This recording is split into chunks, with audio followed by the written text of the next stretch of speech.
Tala flaval whaapoponga momoa talafou mai lisi ufonga le laumua I Wellington e mole nei tai au se fulumale lua iuni lua a whelua whaa.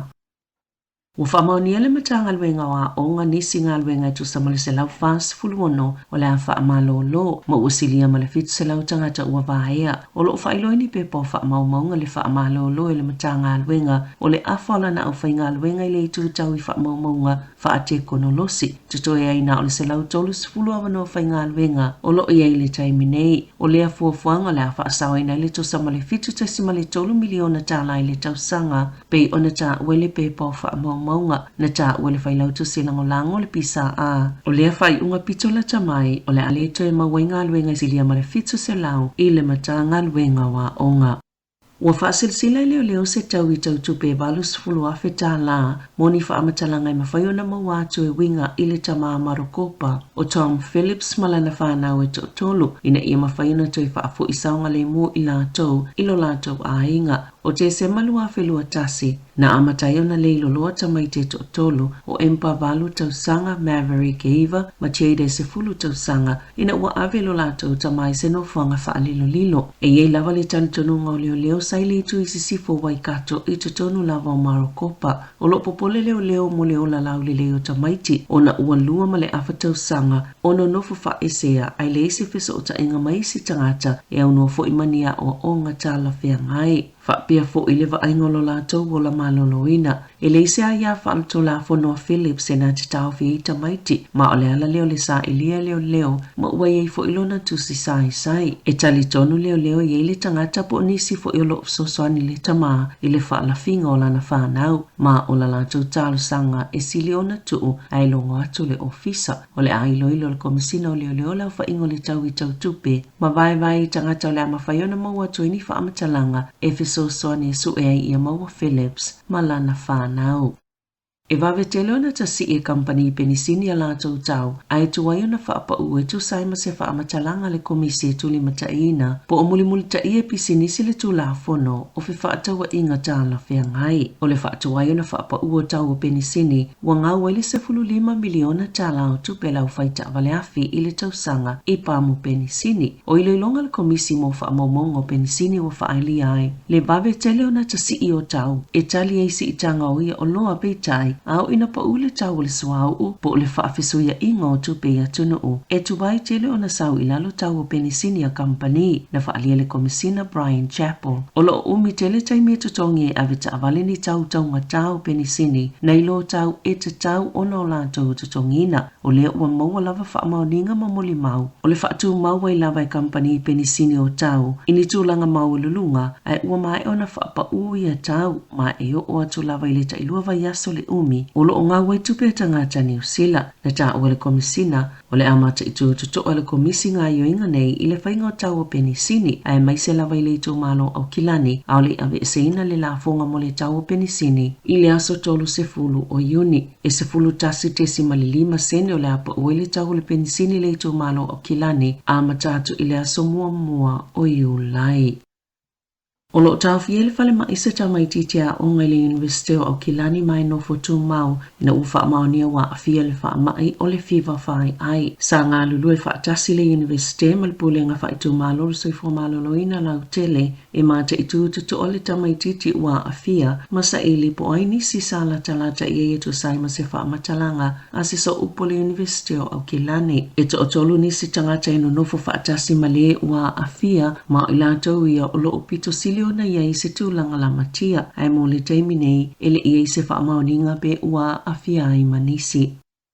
Sa manua se tangata ina ua pa mai se funga whale tolu talwai se si tepu na ngau I le Pringle House o le lipoti momo I le asoana na finata wai. E whaapea o le whale tali malo o le Amora le olo o tapuni ana tupo I le whaalavelave peita I lipoti ua whaamaunia o le whale le soso o ma le Amora na pa ua I le tangata. E whaitau I tū lau whaatali tali mo se feso soani Na ta wale te whātu ora i lea waulia na nafi o lo isa tūlanga ti ngā ina lea tangata le whale mai i Wellington. Sa iei le fuafuanga le auti nei mua sa ili te itasi fo ngā whale e wa aipo iei se isi tangata i tutonu. Le ta ua Jason Dunn o le Prime Property. Na tapunia lea whale mai le o iei ni tangata na o lātou whaonga ina. Sa poloka ato le whaitutu ai ulu whale ai i tutonu. E sa iei lava ni tangata na tale peina ma o i tutonu matafuini a filunga o le fola. O le Brinkle House na whau le waitau le awhi se lau walu sifulu. Masai ngō mumu o le Regional Council Centre, masai ei fo i official wha amalmalunga pule ngā nuu a le tu malo o Wellington. Watu ina atu le komisi e mata i tuina po umulmuta i e pisinisi le tu la fono whata wa ingata la whea ngai le Commerce Commission ni moli angai whaasanga i le Kiwi Bank Limited ona na umini taimi o soli le tu la fono whata wa ingata la whea ngai. I se pepa o whaamatalanga na ta uai i le komisi. O ia molianga i whaatatau i whaafitau le na siseo na tutongi le silia ma le 5 miliona tala e tangata i tolu sifulo no afe. O e teo ngā tupe le whale tupe, moni tau mani tulu i whaatatau i la tonu no ngā tupe mo whale o credit cards mo overdrafts ini nei tau sanga ua tua nai. Na ta wale sui teita i fono le komisi o lo o whaafsota i le whale tupe tangata na afie ia whaafitau li. Ma toi tutongi i aia la tau tupe le tu sama le 5 miliona tala lo na whaitau wa whai.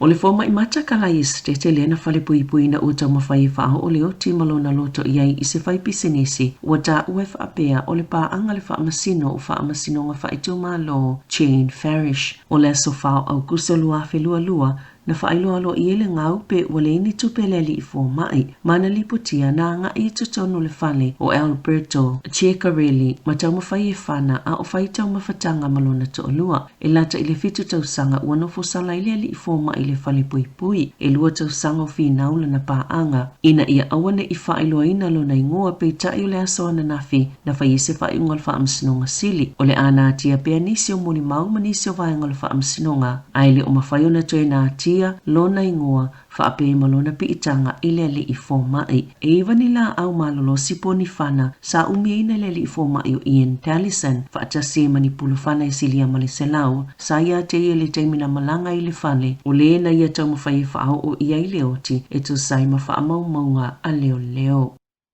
O le amo moana whaataitai ini pasi timaru le polokalame fōwa le atuna o mole tutonginga o pasese pe ona whaamoemoe whaatino i se polokalame tasi e launga tasi ai le atuna o atua. O lea polokalame a le malo le whaingoa ino le motu mu ma o se whaafotu ngā manatua le la lau whila ua inga New Zealand manisi pūlenga se fuluma le tolu o wheo inga lau tele e mawhai e tangata whima la ngai o na tutongi o lātou pāse se whaongai nai pepa po cards whaate konolosi contactless debit and credit cards mai i tu ainga o me tutia o digital payments i lungo wheo inga lau tele e pe o pasi mano fuafi e a matau na whaatino i pasi timaru le masino te sema suso oi mapasia o mai timaru lava male au onanga le te muka ia Januari lua whelua lima a mai ona whaasolo lei kala i stete Selwyn ma wai makariri ona awa wai ei le isi uma a ai o lea tunuu.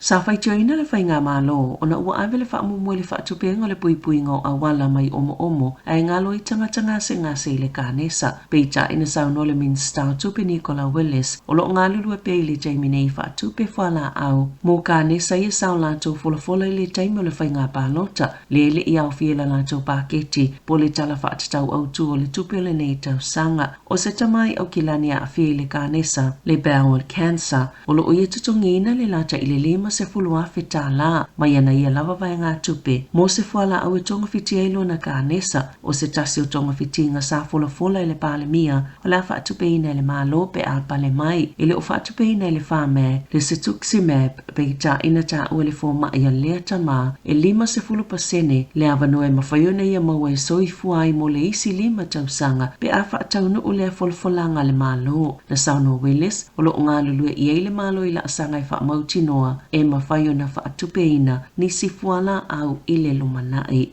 I atunu o i whafo, O lo sa ilia fita le vali le na pa u le na mali o le sweepers teno le tunu o Malawi fa ata se manisi tanga ta se to aiva o se vali le militeli sa malangai mana ta weli po te le fa le tono le tau se vainga mau ngao le tunu o i le tu i matu na mafoi le fa ana vilavi e limas futasi tau sango le soifu le sweepers tene Saulus Chilima le ua maliwai.